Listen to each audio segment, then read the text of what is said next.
ये जानने के बावजूद कि हवाई जहाज के जरिए कहीं भी ट्रेवल करना किसी भी दूसरे जरिए की तुलना में सबसे सुरक्षित माना जाता है, फिर भी लगभग 40% अमेरिकियों को अभी भी उड़ान से डर लगता है। लेकिन बाकी के बचे हुए 60% के लिए भी हमारे कुछ ग्रह पर ऐसे इलाके हैं जहाँ से उड़ना किसी भी इंसान के दिल में भय और बेचैनी पैदा करता है। तो हेलीकॉप्टर को अपनी ओर खींचने वाले गड्ढों से लेकर पृथ्वी पर जोखिम भरे रनवे तक अपनी सीट की पेटी बांध लीजिए, क्योंकि हम कुछ सबसे खतरनाक और अजीब जगहों की यात्रा करने वाले हैं जहाँ विमान भी उड़ना नहीं चाहते भाई।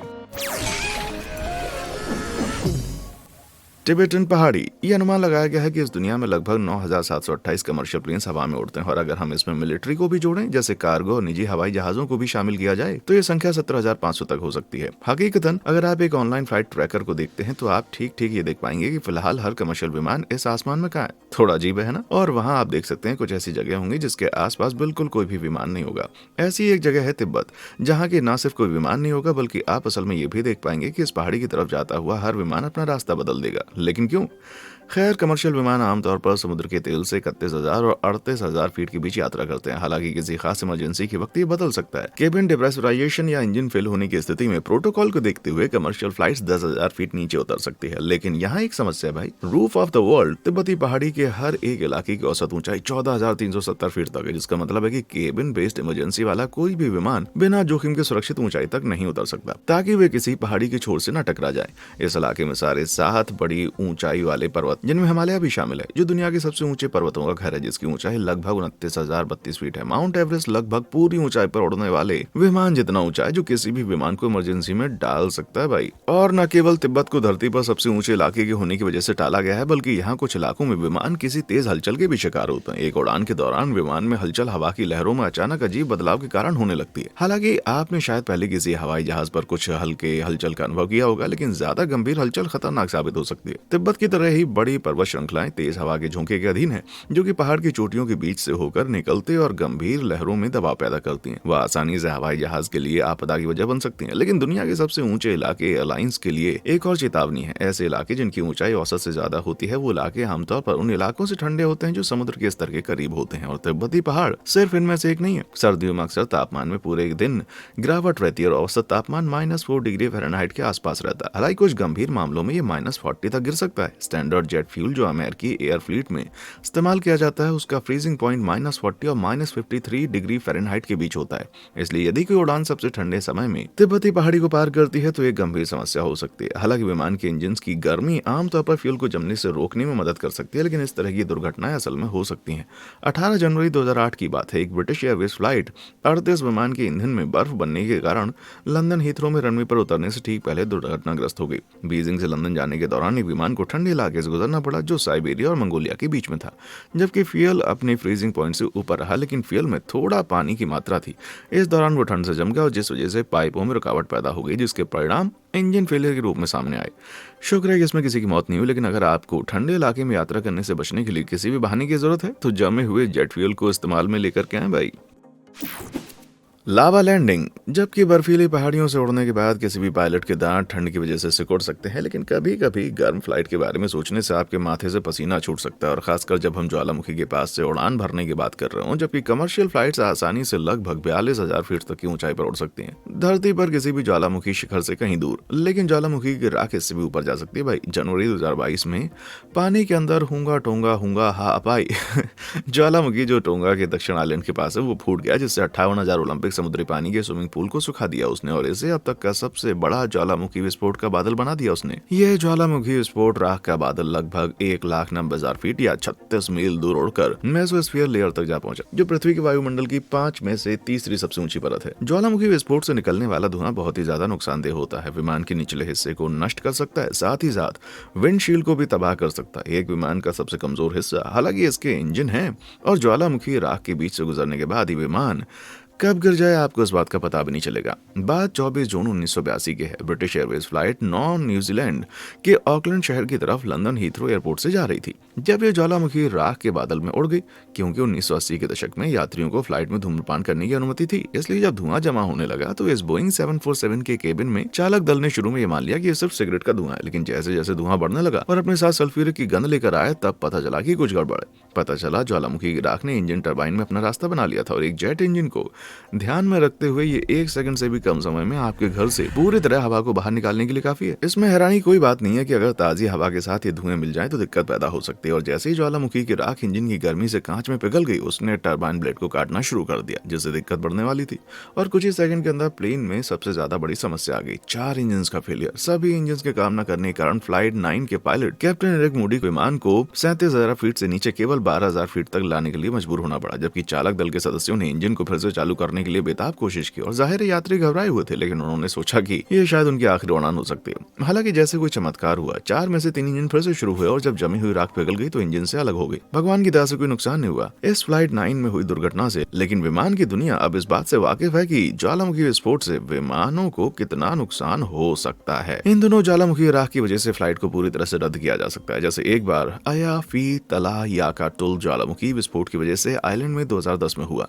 इस ज्वालामुखी विस्फोट के बाद इसके राख का बादल इतना ज्यादा फैल चुका था कि बहुत सारी यूरोपियन कंट्रीज की फ्लाइट्स रद्द करनी पड़ी, वो भी 15 अप्रैल से 23 अप्रैल तक। तो जाहिर है कि ज्वालामुखी विस्फोट की राख के बीच आप कभी उड़ना नहीं चाहेंगे। लेकिन क्या होगा अगर आप अनजाने में खुद को ज्वालामुखी के अंदर उड़ते हुए पाते हैं? 21 नवंबर 1992 को पैरामाउंट पिक्चर्स के कर्मचारी माइकल बिन्सन और क्रिस डडी पायलट क्रेग हॉस्किंस के साथ हवाई के किलाउआ ज्वालामुखी क्रेटर के ऊपर से उड़ान भर रहे थे। सब कुछ ठीक चल रहा था, लेकिन ये सिर्फ तब तक ठीक था जब तक वे पू-ऊ-ओह-ओह वेंट के बीच तक ना पहुंचे। और कुछ ही सेकंड बाद सब हेलीकॉप्टर अचानक और तेज से पावर खोने लगा, जिससे वे नीचे की तरफ जाने लगे। जब तक वे कोई कॉल किसी मदद के लिए करते, तब तक कैप्टन क्रेग अपने दोनों साथियों के साथ एक ज्वालामुखी के गड्ढे के पाउच में पहुंच गए थे। जब हेलीकॉप्टर इस गर्म गड्ढे में गया तो ये लावा के एक जलते हुए पूल में गिरने से बाल बाल बच गया, लेकिन अभी भी जहरीली गैसों के बीच में था। न जाने कौन से कर्मों ने इनको बचा लिया और शुक्र है कि ऊपर से खुला हुआ था, तो ऑक्सीजन की थोड़ी मात्रा उन तक नीचे पहुंच पा रही थी। 2 दिन अंदर फंसे रहने के बाद उनको बचा लिया गया। राष्ट्रीय परिवहन सुरक्षा बोर्ड की एक जांच ने इस बात का खुलासा किया कि इस दुर्घटना की असल वजह ये थी कि जब हेलीकॉप्टर की एक ज्वालामुखी गैस बादल के बीच मोड़ रहा था, जिसकी वजह से फ्यूल को जलाने के लिए ऑक्सीजन की कमी हुई और इंजन का संतुलन पूरी तरह से बिगड़ गया। इस तरह की कहानी सुनने के बाद किसी भी पायलट या यात्री के शरीर में कपकपी जरूर उठेगी। लेकिन हैरानी की बात है, कुछ ऐसे लोग भी हैं जिन्हें देख के लगता है कि वे अपनी जान से खेलने के लिए तैयार रहते।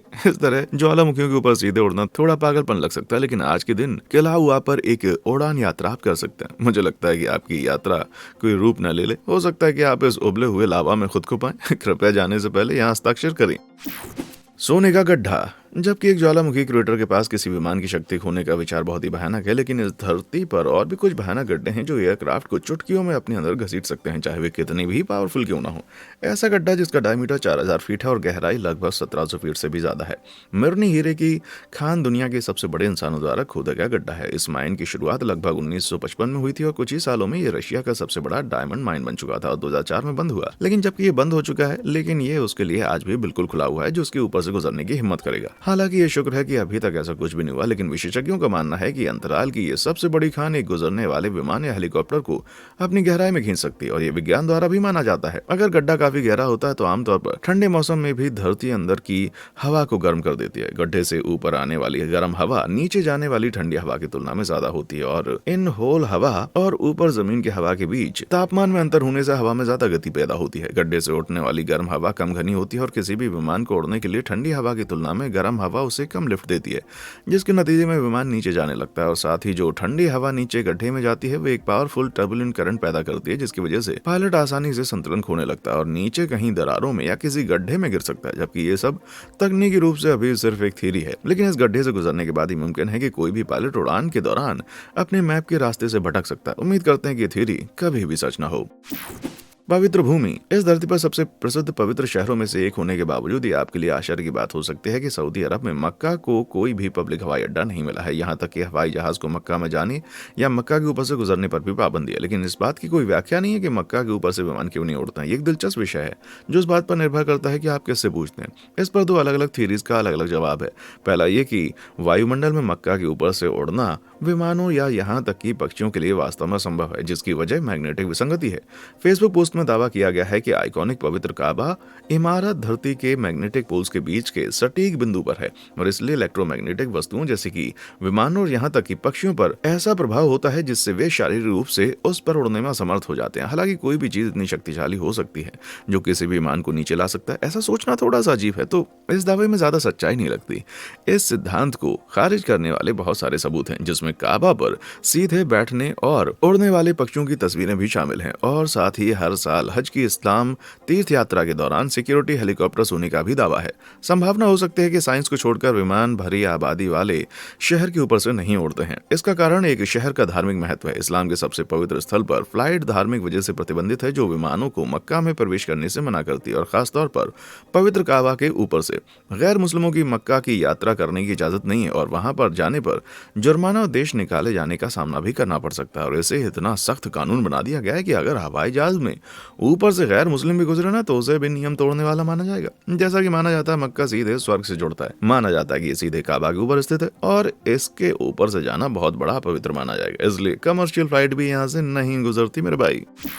जानलेवा रनवे। बोइंग के अनुसार 49% घातक विमान दुर्घटनाएं आखिरी पॉइंट और लैंडिंग के दौरान होती हैं। इसलिए जब रनवे की बात आती है तो हवाई अड्डे को यह ध्यान में रखते हुए तैयार किया जाता है कि लैंडिंग के दौरान कोई दिक्कत न हो। ज्यादातर रनवे इसी तरह से बने हुए हैं, पर कुछ हवाई अड्डों में शायद मेमो नहीं मिला। गिस्बोर्न हवाई अड्डा उत्तर पूर्वी न्यूजीलैंड में स्थित एक लोकल हवाई अड्डा है और हालांकि ये पहली नजर में एक आम एयरपोर्ट की तरह लग सकता है, लेकिन इस हवाई अड्डे के बारे में बहुत कुछ अजीब और खतरनाक किस्से हैं।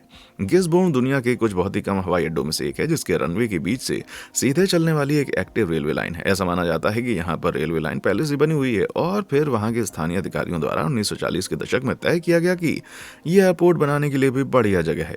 इसके बनने के बाद यहाँ एयर ट्रैफिक कंट्रोल करना काफी मुश्किल हो गया, जिसके लिए फिर उन्हें ट्रेन क्रॉसिंग और विमान लैंडिंग की निगरानी लगभग 70 साल तक करनी पड़ी। 2012 में कीवी रेल ने अपने कुछ रेल के रास्तों को बदलने के लिए कदम उठाए जो कि गिस्बोर्न के रनवे पर चलते थे। इसलिए आजकल रेल क्रॉसिंग का इस्तेमाल खासतौर पर लोकल विंटेज ट्रेन क्लब द्वारा किया जाता है। इन दिनों ट्रेन क्रॉसिंग बहुत ही कम होने के बावजूद रेल और फ्लाइट का टाइम बहुत ही विस्तार से तय करना पड़ता है और अपने अपने टाइम पर सटीक पहुंचना सबसे ज्यादा जरूरी है, ताकि फ्लाइट और ट्रेन एक दूसरे के लिए कोई दुविधा न खड़ी कर दे। शुक्र है दुनिया के सबसे जोखिम भरे रनवे में से एक होने के बावजूद यहाँ कोई विमान बनाम ट्रेन दुर्घटना नहीं हुई है। फिर भी मैं उस तरह के रनवे पर उड़ने वाली फ्लाइट का पायलट बिल्कुल भी नहीं बनना चाहूंगा भाई। और गिस्बोर्न एकमात्र ऐसा हवाई अड्डा नहीं है जहाँ विमानों के लिए ऐसी बेहुदा और असुविधाजनक दिखने वाली लैंडिंग रनवे है। प्रिंसेस जुलियाना अंतर्राष्ट्रीय हवाई अड्डा असल में बिल्कुल शाही नहीं माना जा सकता। जब बात पायलटों की लैंडिंग की आती है तो फिर इसको देख लें।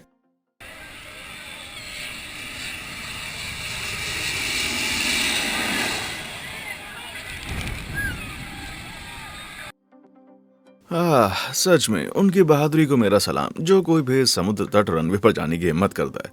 Princess Juliana international airport runway पर जब फ्लाइट नीचे की तरफ आती है तो ये लोगों से सिर्फ 100 फीट की ऊंचाई पर होती है।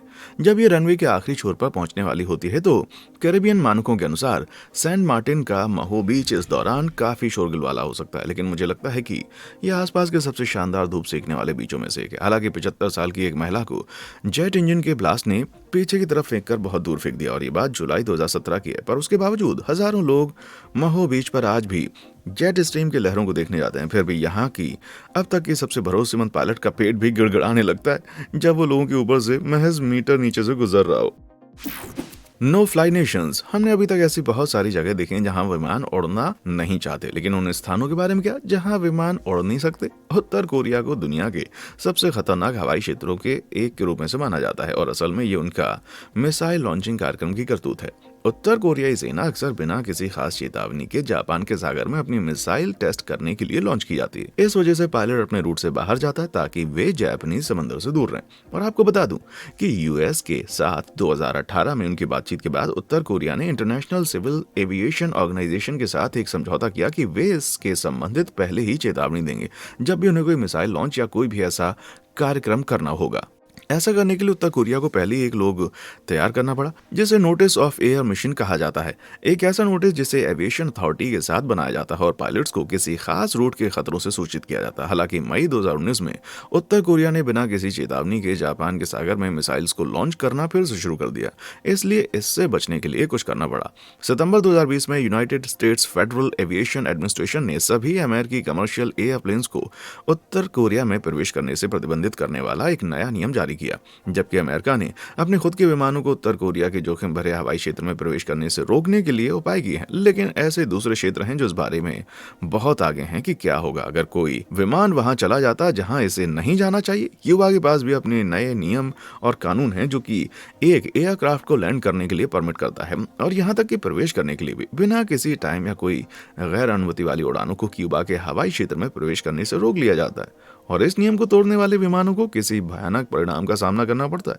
24 फरवरी 1996 को क्यूबा के वॉर विमानों ने बिना किसी चेतावनी या गैर अनुमति के 2 सेना 377 एयरप्लेन्स को गिरा दिया था, केवल इस संदेह के तहत कि उनके पायलट्स ने क्यूबा सरकार का विरोध किया। बहुत सारे दूसरे देशों में यूनाइटेड स्टेट्स अमेरिका की तरह प्रतिबंधित हवाई क्षेत्र के प्रोटोकॉल को कंट्रोल करने वाली एजेंसीज हैं, जो विमानों के उड़ान भरने के अनुरोधों को स्वीकार या अस्वीकार कर सकते हैं।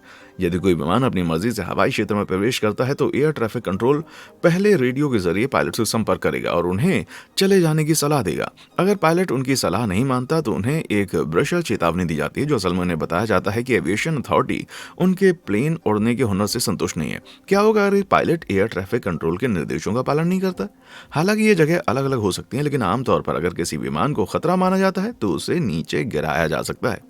लेकिन ऐसी ज्यादा प्रतिबंधित जगहों पर उड़ान भरने से पायलट अपना सामान सलाखों के पीछे लेकर जा सकते हैं, या इससे भी बड़ा हो सकता है। इमरली आइलैंड मरमारा सागर में स्थित है, जो तुर्की के तट से कुछ ही दूर है, लेकिन ये शायद ही कोई छुट्टी मनाने की जगह हो। स्वर्ग से दूर इमराली आइलैंड को जेल के रूप में इस्तेमाल किया जाता है लगभग 1935 से, और इसे प्रतिबंधित हवाई क्षेत्र का टुकड़ा माना गया है, जिसका मतलब है कि कोई भी विमान इसके ऊपर से उड़ान नहीं भर सकता। दुनिया भर में कई जेलों ने बड़े पैमाने पर हवाई क्षेत्र को प्रतिबंधित कर दिया है, ताकि विमानों और ड्रोन्स के जरिए जेल के मैदानों में कोई सामान न गिराने या कैदियों को बाहर निकालने से रोका जा सके। नीचे उन सभी अपराधियों और आर्म गार्डों के साथ आप देख सकते हैं कि क्यों पायलट्स अपने यात्रियों को इमराली जैसी की ऐसी जगह का ये खूबसूरत नजारा दिखाने के उत्सुक नहीं हो सकते। तो अगर क्यूबा का ये कानून उन प्रतिबंधित प्लेन्स के लिए एक भयानक था, तो प्रतिबंधित हवाई क्षेत्र में उड़ान भरना बुद्धिमानी की बात नहीं है। ये बात दिमाग में बिठा लो मेरे भाई।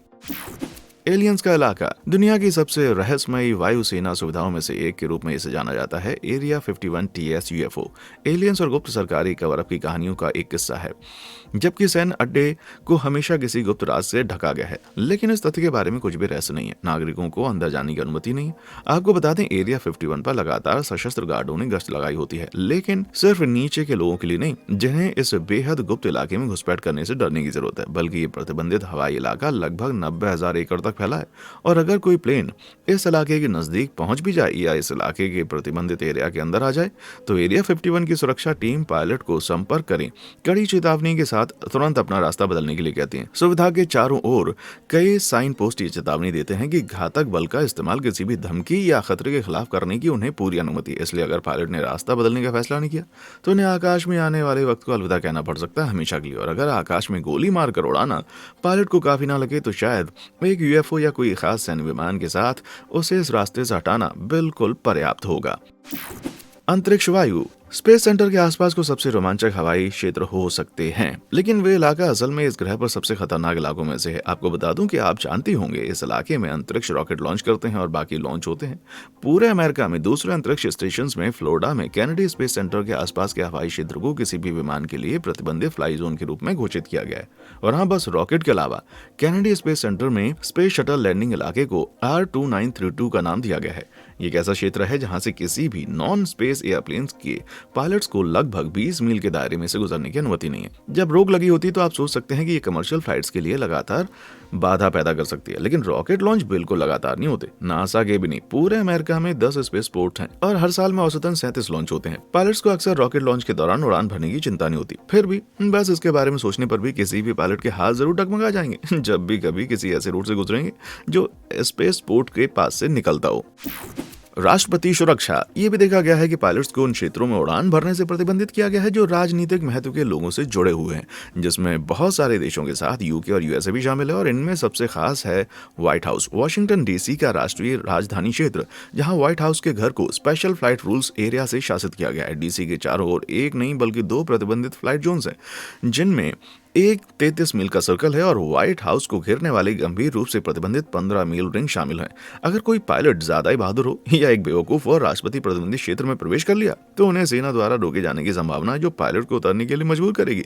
इसके बाद गुप्त सेवा और वायुसेना के साथ कई गहरी पूछताछ की जाएगी, जिसके बाद आमतौर पर पायलट का लाइसेंस रद्द कर दिया जाएगा। और ये सबसे अच्छी स्थिति है, लेकिन अगर जांचकर्ताओं को कुछ नापाक होने का आभास मिला ना, तो पायलट की कुछ अच्छी खातिरदारी भी की जा सकती है और जेल की रोटी भी परोसी जा सकती है। और उसके बाद कुछ बात नहीं बनी ना, तो इस बात का पता नहीं, लेकिन असल में सच भी हो सकता है कि व्हाइट हाउस के मैदान को कम दूरी की मिसाइलों का घेर के भी रखा जाता है, जो किसी भी अनजान विमान पर दागे जा सकते हैं जो खुद को हवाई प्रतिबंधित क्षेत्र में पाता है। मुझे पता है कि अगर मैं एक पायलट होता तो मैं ऐसी जगह के 1000 मील दूर से भी उड़ना बिल्कुल नहीं चाहता, जहां पर मुझे गोली मारी जा सके। 15 या 30 तो बहुत दूर की बात है। पृथ्वी पर सबसे खुश आसमान। अब तक हमने विमानों के गुप्त ठिकानों से लेकर खतरनाक गड्ढों तक सब कुछ टालते देखा है। क्या आप मानेंगे कि विमानों को धरती पर सबसे खुश आसमान में पार्टी के लिए आमंत्रित नहीं किया जाता? ऑरलैंडो फ्लोरिडा में Walt Disney World resort Anaheim California में अपनी बहन पार्क डिज्नीलैंड के साथ केवल 2 अमेरिकी थीम पार्क हैं जिन्हें नो फ्लाई पद से सम्मानित किया गया। असल में वे यूएस में केवल 2 गैर सरकारी इलाके हैं जो पूरी तरह से प्रतिबंधित हवाई क्षेत्र के अंदर आते हैं। तो मिकी और मिनी के पैड को भी उनकी सुरक्षा का आनंद मिलता है जो यूनाइटेड स्टेट्स अमेरिका के राष्ट्रपति को मिलता है।